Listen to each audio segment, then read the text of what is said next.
Welcome everyone to part 2 of our culture series in partnership with finnCap. Delighted today to be joined by 4 CEOs, and we're going to be exploring around enhancing resilience as we emerge and thrive through this pandemic.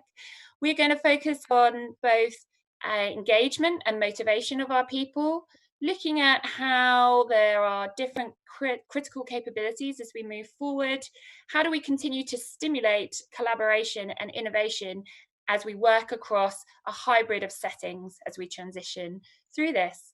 So first of all, we would just like to focus on that first element around engagement and motivation. We've seen a great increase in the connectedness of firms with their people, communicating and engaging much more as we've gone through this pandemic.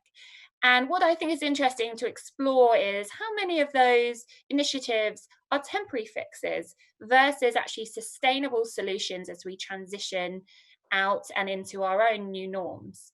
So first question I'm going to pose to Helen is, what success stories do you have from this around engagement and resilience that you'll be taking forward into your new norm? Hi Natalie, morning. Look, I think it's been a really interesting learning journey that we've gone through, and certainly from a personal perspective, I've just reflected on the style of leadership that's really needed at these times, and that's become much more about applying that emotional intelligence.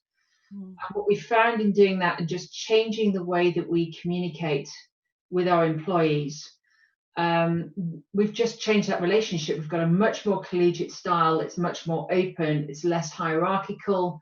You know, we've taken away some of that sort of traditional approach that we've had, and we're in a manufacturing environment, and made it much more inclusive. And I think that's been really important. And for me, I don't want to lose that.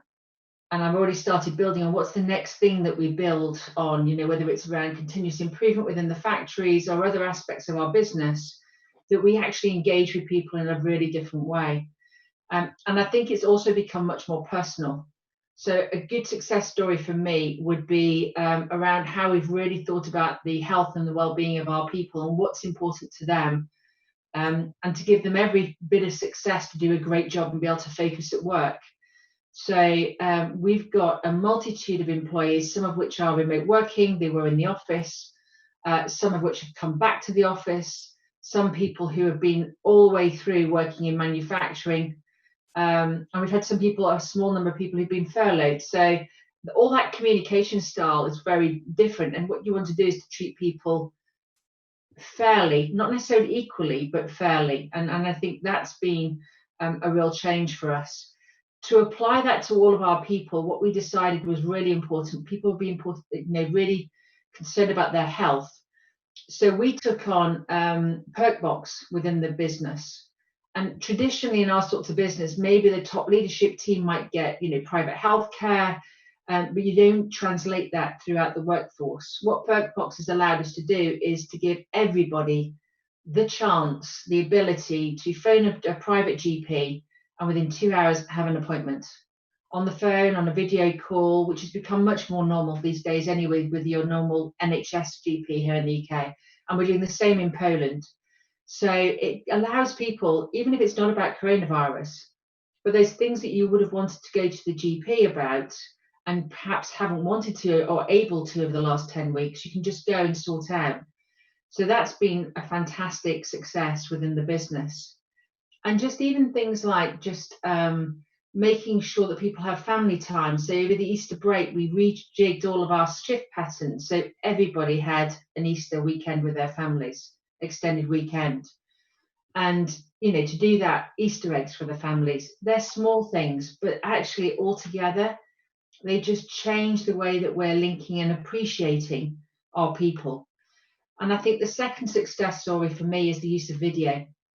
You know, I'm clearly stuck in London and haven't been able to get on site. Certainly didn't get on site for the first 8 weeks as soon as it was right to go up. And I've visited the ones that I can. I clearly can't fly to Poland. And I felt that rather than, I sent some messages out, and we used Perkbox to create messages for people and internal comms, but it still feels quite distant. So what we did was we then put a video together just to say thank you. A thank you to our people, to their families, to show that we all understand, because actually it's affecting us all in the same way. You know, there might be some differences. People might be missing their grandchildren, people might be homeschooling. You know, I've had my child here, you know, whilst I'm trying to work, and maybe a year ago that would have been really frowned upon, having some child in the background showing their artwork. You know, now it's the norm. You know, so I think life has just, that way of communication has really changed in a good way, and we want to maintain that within the business. Great, thank you. Some great examples there around communication and engagement. And can I ask the same question to Kieran, appreciating you've got operations across Europe and the Americas and Australia? It'd be great to hear how differences may be for your geographies and cross borders. Yeah, I think well, obviously the Australia and the UK experience has been quite different. So Australia locked down its borders pretty early, had a very low infection rate anyway, and then obviously the mortality rate tapered away very quickly. So the level of restrictions in Australia have been quite different from here. Although I think both teams, you know, and when I talk about our teams, they interact all the time because we've got functional, multidisciplinary teams across both locations. But I think what's worked for us, probably two things critically. One is, you know, more about the point that Helen made around collaboration, collegiate approaches, and in some ways we've almost used this sort of not quite downtime, but certainly restricted time to put a lot of energy into our new product development process. So I've actually created almost sort of big team events where we pull together people from across the globe, find a time slot that works for everybody, given obviously the very significant time zone differences, and then held quite extended, you know, several hours long video conferences where you've got this big team all inputting onto one task to try and basically distill it down to a short number of action points that then one of those team members can go and pick up and run with and then bring back to the team ready for the next iteration. So that sort of big team concept has definitely worked for us, and that's something that we want to do more of. I think the other area, and it sounds like a small thing, but while I was sort of locked in at home, I thought, well, why don't I just pick up the phone, because we haven't got a huge business, so we basically got about 30 odd people across the business, and I thought, well, why don't I just pick up the phone, have no agenda, and just speak to everybody in the business, just to say, how are you doing? You know, what's happening with your family? Is the business supporting you? Are there any other things that you need? And to be honest, there was nothing that anybody fed back that said, look, I need this, or we could do more of that. But they were almost shocked that I'd just picked up the phone just to say hello, just to inquire how they were doing. And I think, and Helen made the point about that very personal thing. I think, you know, this whole thing has been a very human experience, and I think the fact that we can relate to each other not as management and staff, or just employees, is something that's really valuable. So definitely something that we want to continue going forward. That, I suppose, much more direct, inclusive, and almost personal relationship sort of environment. Thank you, Kieran. That's really great insight around the connectedness, the empathy, and collaboration across geographies and for leadership. So I'd like to ask the next question to Sam, if I may, around what the biggest people challenges are as we start to transition into the norm, and also for leaders, how do we need to change our skills and capabilities in order to help our businesses emerge? I think the first question around moving to the norm, our biggest challenge is, what is that norm going to be? And we don't know yet what that norm is going to be. So trying to communicate that to a team of 130 people everyone is at home still, and maybe for a while, but actually communicating that in a clear way to give people some structure and some confidence that they know what's going to happen is really, really difficult. So we made the decision recently, and we're also moving property, that we would not have anyone back in the office until at least 1st of September, to at least give a few months of clarity, which I think is on the more conservative side, but we can all work at home. It is working effectively. We have got issues, but we did a staff survey to try and get buy-in and involvement from staff in what they wanted to do and how they felt about things. And actually, the vast majority, well over 95%, really were very nervous about coming back. So a lot of it was about trying to get their involvement in it. So the questions we were asking were, how do they feel? Do they have anyone in their close family or they're living with that is at risk? Where are they on the scale of nervousness? How will they get to work? Are they worried about how they get to work? Is there an alternative that's easy? Give them a choice. We said 1, 2, 3. Would you like to be in the first group back, second, third? And that was really interesting because that gave us an overall picture of what people wanted to try and match our expectations with that. So that, that's been an enormous challenge, working out again how it might work. Even from the 1st of September, not everyone will be back at one time. Flexible working will completely change, and we don't know, in an industry that's been very not used to flexible working in financial services, where market hours and people are generally on the screen in the office all the time. That's a big old change. So getting senior management and heads of departments to recognise that this shift might be coming very quick is also challenging. So an awful lot of things going on about where they're going to be, what's going to happen, how will flexible working work, together with, I think, just general communication, because we found the first 2 months was very regular, like Kieran was saying, talking to people, actually really finding out on the ground what's happening, chatting directly. Now that's moved into the next stage of communication, which it's almost got a bit, everyone's used to being at home, used to the way it's working. We've had to switch again how we communicate and make it exciting and get people to listen and not just send emails. It's got to be different ways of doing things all the time. So we're in probably that stage at the moment of working out how we do communicate effectively for the next 3 months, and everything has been in very short windows. And then the second question on the characteristics now of the CEO, I think the emotional intelligence, that emotional connection with your staff and your clients is utterly vital. We've also found, that crisis management, being able to think fast and not necessarily have to get everything perfectly right, but just be making decisions quickly and good ones. So thinking clearly and thinking about your people. But the other big thing we've also found, at the same time as doing all of that, you've also got to think about this disruption of every marketplace is going to happen at pace that we've probably never seen before, and it's been getting quite fast.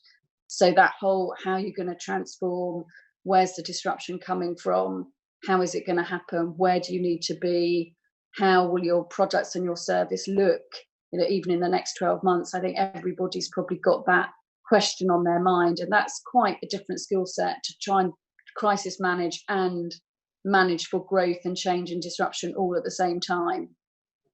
It's a lot of different qualities that probably haven't been required so much in the last 10 years or so. Definitely. Thank you, Sam. And Russell, what tell us about your business from those people challenges and how you see those coming as part of the transition to the new norm, and any thoughts on those leadership capabilities for your business? Yeah, I mean, rather like everybody's already said, it's a time of complete change, something that we don't quite understand what the new norm is going to look like, as Sam said, and what we're doing is we're trying to establish what we think it might look like, and building enough flexibility around it to adapt as we move into that. So I've appointed somebody to report directly to me, a senior manager, to lead our change program. When this all kicked off, we split our response into 3. The first was react, which is, get yourself sorted out, which is well behind us now. That was really the first month. The second was respond, so how we calibrate that reaction and how we move forward. And then the third is recover. And really, Tom, who's working for me in this particular role, his job is to find the way we're going to recover and establish what the new normal looks like. So rather like Sam was saying, we've done staff survey of all our staff, asking them how they want to return to work, where they want to return to work. We've also, partially by requirement, but actually partially by choice, we forced ourselves into making a few decisions. So, for example, we've closed 2 of our offices, and are therefore forced to now go into one office, and we've got to make that work. And to do that, we're going to have to be more flexible. I was sensing the danger that people were starting to say, well, we can't do this, we can't get enough people in the office. So by forcing it, we've actually established that there. I agree with Sam completely in terms of skills and capabilities. Emotional intelligence is critical at this particular time. People being aware of what the issues are, people being aware of how their staff feel, how their teams feel, because people are going to be coming back in very different ways. We've got loads of our people who are desperate to get back to work, see their friends, and we've got loads who are scared about coming back to work. And between those two, you've got to try and balance what all of that is. So a bit of flexibility in there, and a willingness to accommodate is really important, and to challenge the new norms. The other thing is a big word that's often used now, but something we've been following, is trust.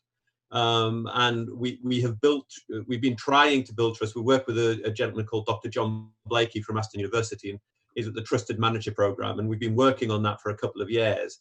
And if you like, the trust and the engagement that we get from our staff is extremely high. In fact, we were able to be one of the Sunday Times top 100 small companies to work for last year. And the reason is because we've built that. Now, I see it like a bank account. So during these horrible times, we've been making deposits for 3 or 4 years. We're now withdrawing big time. And we need to start building that back again, making sure that people trust us and get us along, come along on the journey with us. So communication, all of those things. So it's a strange time with no real definition of what the future will look like, but we're having to make some calls on what we think it might look like, and then work towards those. Thank you, Russell. Very insightful. And I think, as you're saying there, key, the importance of trust is so key, and seeing real character of organisations come through this and through their leadership. And Kieran, I know that we've spoken a bit about the leadership style, as you mentioned there, but from your global organisation, what do you see as the key people challenges that will be emerging as you transition to the new norm, and indeed how your leaders will need to evolve?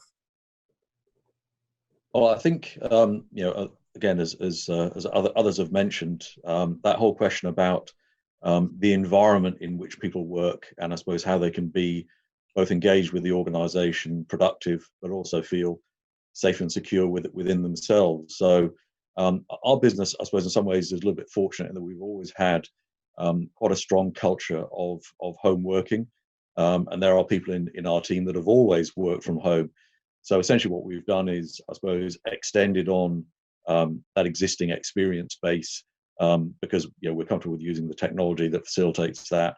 We've got reporting structures and processes that enable us to operate in that way. So to be honest, we really are, I suppose, trying to take a very flexible view of what that new norm looks like. So we have offices in London, we've got offices in Australia. The office in Australia stayed open because, as I said, they don't have quite such an acute environment, but people had the option basically to attend the office or not, and that was literally a personal call. In the UK, we did actually change the whole way of operating and just shut the office and told everybody, because particularly the issues of travelling in and out of central London on public transport were just unmanageable. And I think, to be honest, we're going to end up with a bit of a hybrid going forward. So I suspect we will have some level of bricks and mortar facility, but that facility will be probably only for periodic use, have a quite different environment from a sort of regular daily attendance environment, and probably only be used by a small number of people who actually physically need to be in the same space. So the way I'm looking at it is we've got to be mindful of the needs of the business, but also mindful of that issue of what are people comfortable with, what are people safe doing, and also do we actually really need all that infrastructure that we thought we needed in the first place? And I think what we've demonstrated to ourselves is that is it's definitely not the case that we have to have large amounts of fixed infrastructures to be able to function as an organisation. I think the only other thing which has been important to us is that piece around visibility, alignment, and making sure that everybody is coming along at the same speed on the journey that we're going on. And that's again been partly around contact, although albeit virtual contact, but also in terms of using things like project management tools that people are accessing and using to a much greater level than we would have done historically, simply so that we've got a repository of truth, a repository of where is a project, what's its current status, and what are the immediate actions, and then the ability to move things forward in an ordered fashion. When normally you'd have people sitting around a table doing these things, obviously now we're doing all of these things virtually. So I suppose for us, it's about calibration. We're definitely not going to move quickly towards whatever that new norm looks like, but what we are going to do is keep, I suppose, augmenting our tool set so that we can manage the business effectively whilst we slowly progress towards that new normal.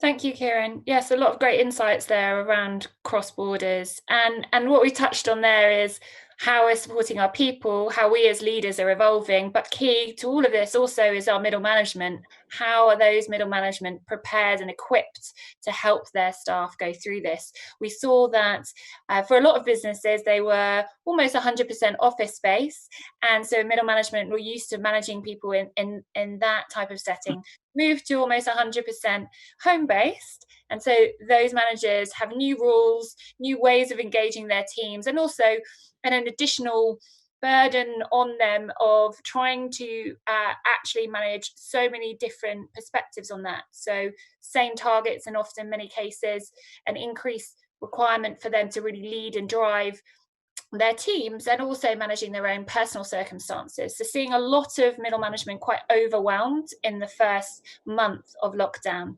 Now, as we move to a real hybrid of settings, with some teams cross both home, office, and many others, then how are we going to be supporting our middle management to help them lead their teams through this transition and through their change? So I'd like to take that question to Helen. What's your thoughts on this for middle management? I think you're right. I think the first, and I think Russell already mentioned this, you go through different stages. And as we're coming out to the beyond the responding now into the building stage, I think much more it's about how do we broaden that support.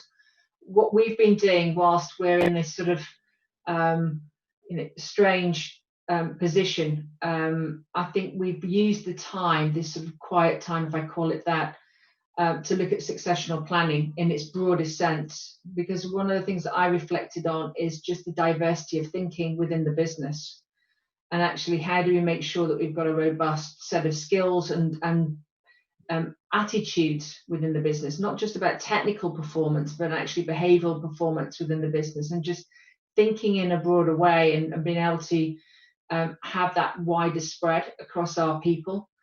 So we've been building that into our sort of talent management piece, and just thinking about therefore what training and development do our middle management particularly need around people skills, around management skills, not just technical skills, and that's been quite an important part of our development, which we should be launching then in July, and that fits in with everybody's development plans as we go into the sort of half-year reviews with people, and as we go towards the second half of the year.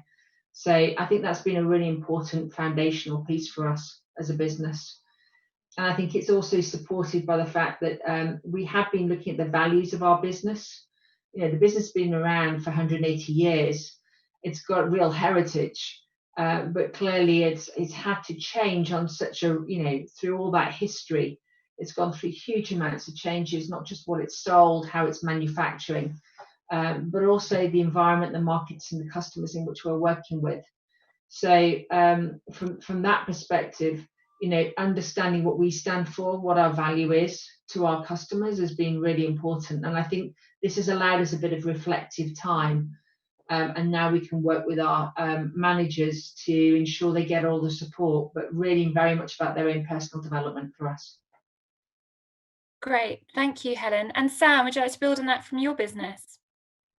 I think my issues have been around it. The qualities of the middle management have been one thing previously. Now they've become very much focused on change management and almost becoming change management specialists within whatever role they're doing. So yeah, that wasn't necessarily the skill set of that person, and they're having to do very much CEO type roles within their function with their team about managing the whole team through a change, very high emotional intelligence required, and everyone's got different levels of capability in that area at middle management, because it wasn't ever something that anyone was looking at as a top quality of that person. So I think trying to help them with that and managing change and how they do build on that emotional connection with their team, how they can find easy ways to do it, and some are definitely finding it easier than others, how they can learn from each other as middle management, chatting to each other about what's worked, what hasn't, how do you ask the right questions, because a lot of it is listening, so very good listening skills at this point, but also asking that question, because quite often someone, if you phone someone up, that thing saying, how are you? Well, I'm fine. That no one's fine at the moment. So so how do you get someone to open up and actually tell you what's happening? That is a very special skill as well. So we're using our own upskilling, everyone's own what they're good at, trying to get others to learn from that, but also a load of HR support and coaching, which we've always had historically. We've tried to up that coaching, and actually one of our coaches has offered to do some more free coaching for people just during this 3 months, which is amazing, but just to get people really on that track and almost have their own person to talk to about their own challenges, because quite often they won't want to tell me what they're finding hard. And having that external support has been really valuable, I think. So it's tough. It's a very tough role for them. Definitely.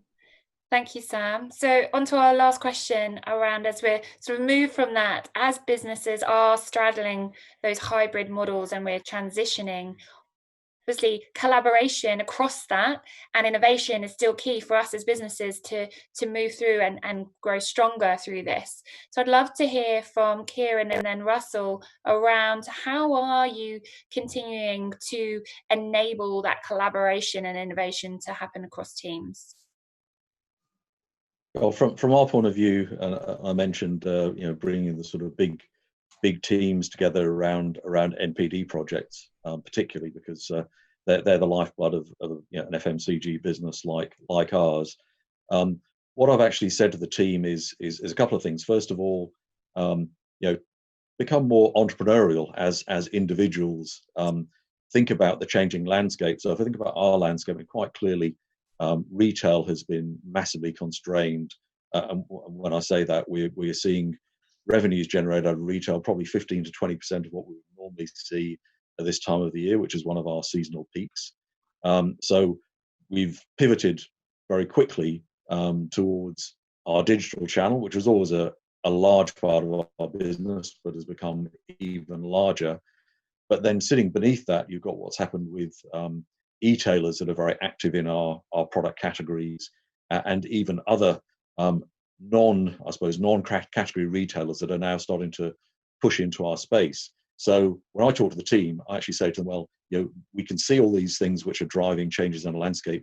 We can see that the mix of our business is changing. We can see that the way we engage with our consumers is changing. So actually, I need all of our team to approach that entrepreneurially and look at ways in which we can very quickly pivot towards addressing both those new challenges but those new opportunities. And what's been, I think, really encouraging from my point of view is sort of creating all these mini entrepreneurs has just released a huge amount of energy into the business. So the old thing about no idea is a stupid idea is very much at the forefront. People are challenging the business, and I'm encouraging them to challenge the business. People are developing hypotheses around where they can see new opportunity and asking the business to provide resources to back them to develop those more fully, so that we can actually prove that there is real opportunity there. And then at a, I suppose, mechanistic level, what we're doing is we're providing both funding and time within people's working environment to say, well, actually, take a small bet here. Let's make almost sort of a venture out of this particular activity. So we'll provide some funding, we'll provide some resources, and enable you to run hard at that, so that you can, I suppose, demonstrate back to the business that there's something which has longer term value. So I think that that sort of entrepreneurial approach, highly flexible, very able to very quickly pivot, has been massively valuable from our point of view, and I think is something that certainly I want to encourage going forward, because I don't think so very often people don't realise all that embedded potential within the people that sit in the organisation. So we've almost used this as an opportunity just to open it up from that point of view. Brilliant, thank you. And yourself, Russell, just to finish for us today, any adds to that? Yeah, I mean, there's a lot you can do to try and stimulate collaboration. It's clearly a very difficult medium, this kind of video medium, to get that collaboration. That's one of the things that's missing. And when we go back to the next phase of return, then we'll certainly be looking at the balance between physical and virtual collaboration. So we've redefined all of our meetings, made sure that everybody has a part to play around the table. And I think as well in the future, that the other thing that we'll need to work on is the social aspect of work, and how you bring that to bear in the future. Because if you're not going to be as physically in the office, you lose all those kitchen moments and chat moments, but also the social time. So we're going to have to work quite hard on making sure that kind of social collaboration is in there. And then continued communication is the last point. Communicate, and then communicate a bit more. And that's something that I'm proud that we're quite strong at. Thank you, Russell. Brilliant. Some great insights there as well. So thank you all for your time today. And I think there's a lot for us all to be mindful of. And we've shared here today some great thoughts and insights around how to think about that employee engagement, motivation, skills and capabilities across all levels, and continuing to collaborate and innovate together. So thank you very much. Thank you. Cheers. Thanks. Thank you. Thank you.